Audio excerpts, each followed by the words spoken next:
안녕하십니까? 노무법인 두레입니다. 오늘 이 시간에는 대법원이 성과급의 임금성을 어떻게 판단했는지, 삼성전자와 SK하이닉스 판결을 심층 분석하고 그에 대한 인사이트를 공유해 드리고자 합니다.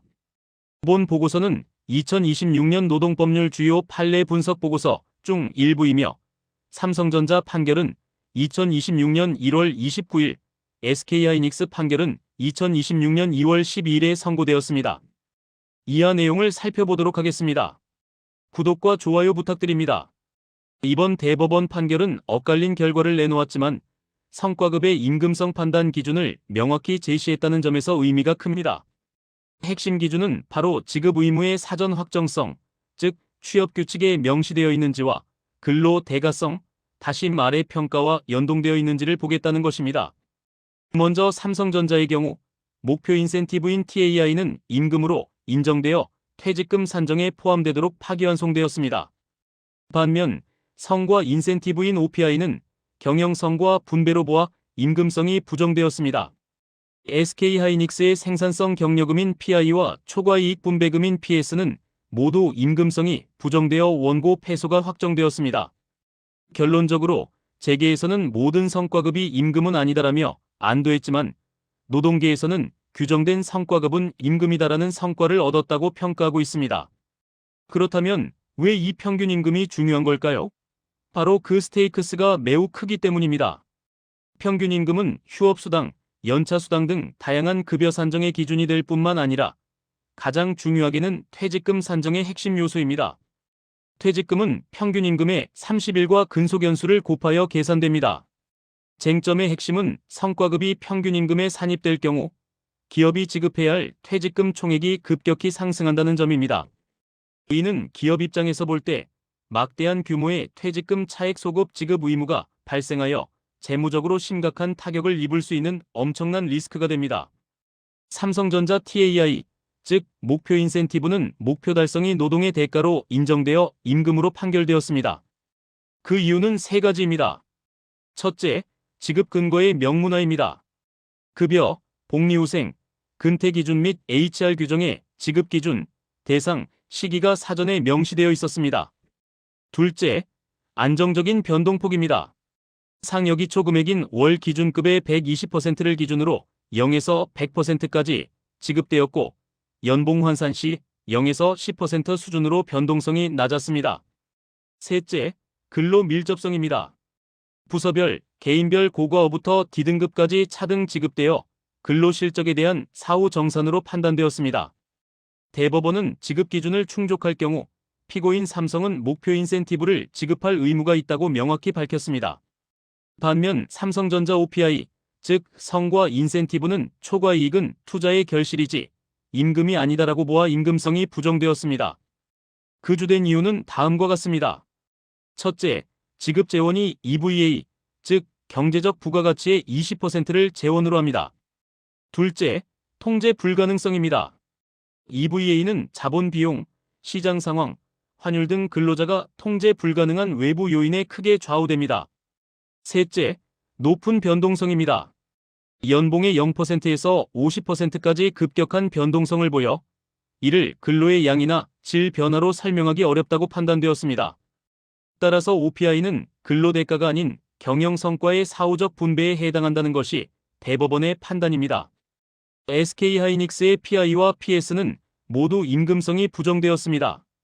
핵심은 매년 합의가 지급 의무로 이어지지 않는다는 것이었습니다.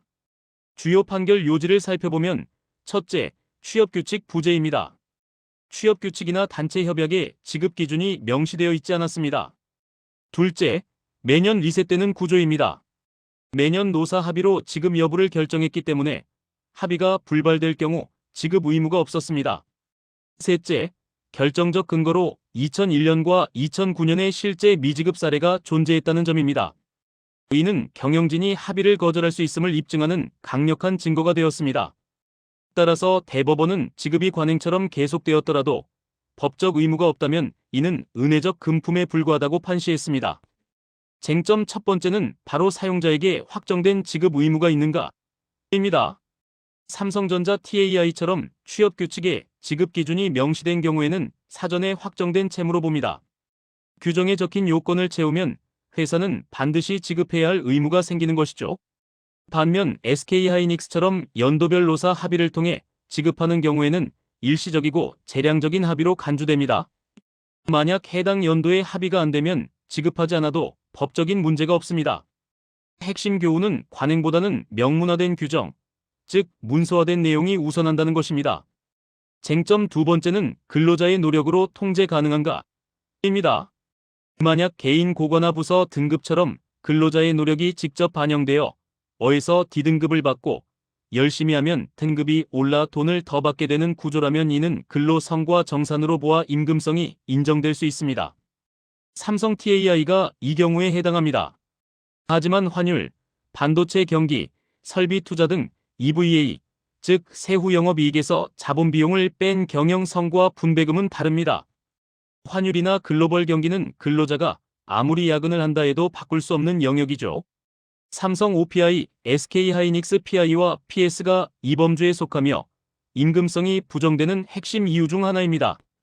쟁점 세 번째는 지급 규모가 예측 가능한가? 입니다. 삼성전자 TAI처럼 연봉의 10% 내외로 변동성이 안정적이고 예측 가능한 범위라면 이는 생활임금의 성격을 가진 임금으로 판단됩니다.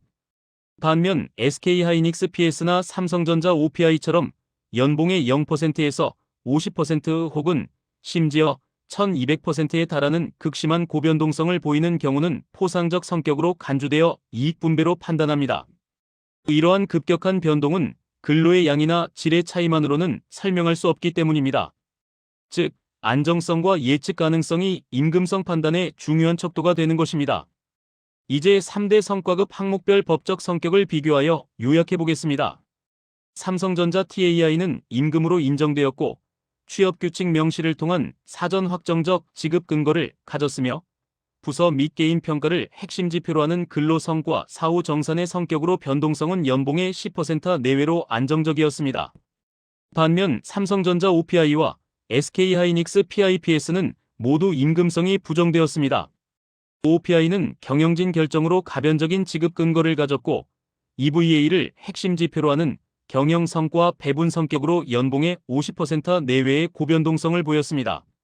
SK하이닉스 PIPS는 매년 노사 합의라는 유동적인 지급 근거를 가졌고 EVA 또는 영업이익을 핵심 지표로 하는 경영 성과 배분 성격으로 0%에서 1200%에 이르는 극심한 고변동성을 나타냈습니다. 그렇다면 우리 회사의 성과급은 임금일까요? 이 체크리스트를 통해 간단히 확인해 볼 수 있습니다. 첫째, 성과급 지급이 명시되어 있습니까? 아니오라면 당연히 임금이 아닙니다. SK하이닉스 유형이죠. 예라면 다음 질문입니다. 둘째, 취업규칙이나 단체 협약에 지급 기준이 명시되어 있습니까? 아니오라면 이 또한 임금이 아닙니다. 예라면 다음입니다. 셋째, 지급 재원과 기준이 근로자 통제 범위, 즉 개인 고과 내에 있습니까? 아니오라면 임금이 아닙니다. 삼성 OPI 유형이죠. 예라면 마지막 질문입니다. 넷째, 지급이 정기적이며 변동폭이 예측 가능합니까? 아니오라면 임금이 아닙니다. 예라면 해당 성과급은 임금에 해당합니다. 삼성 TAI 유형인 것이죠. 기업, 즉 경영진의 대응 전략은 규정과 지표의 재설계에 있습니다. 첫째, 취업규칙 점검입니다. 성과급 규정이 의무조항인지 검토하고 경영 상황에 따라 지급하지 않을 수 있다는 재량권 조항을 명문화해야 합니다. 둘째, 지표의 거시화입니다. 개별 평가보다는 전사적 경영 지표인 영업이익이나 EVA 중심으로 설계하여 임금성을 배제하는 방향으로 가야 합니다. 셋째, 비고정성 확보입니다. 지급 시기와 횟수를 불규칙하게 하거나 매년 별도 품의 절차를 마련하여 지급의 고정성을 낮추는 전략을 고려할 수 있습니다. 노동조합의 대응 전략은 명문화를 향한 압박입니다. 첫째, 협상 목표의 이동입니다. 단순한 액수 인상보다는 지급 기준의 단체 협약 명기를 핵심 투쟁 목표로 설정해야 합니다. 둘째, 고정성 확보 시도입니다. 경영 성과급의 하한선을 설정하거나 고정급화하여 지급 의무를 생성하려는 시도가 있을 것입니다.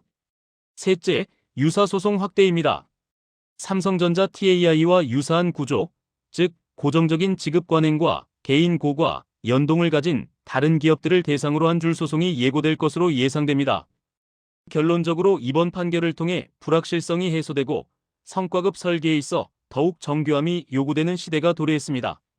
이름이 아닌 지급의 실질이 판단 기준이 되면서 감정적 대립을 넘어 규정 설계와 지표 성격을 다루는 기술적인 영역으로 논의가 진입했습니다. 이제 기업은 리스크 관리를 위해, 근로자는 예측 가능성을 위해 보상 체계의 룰을 제정해야 할 시점입니다. 감사합니다.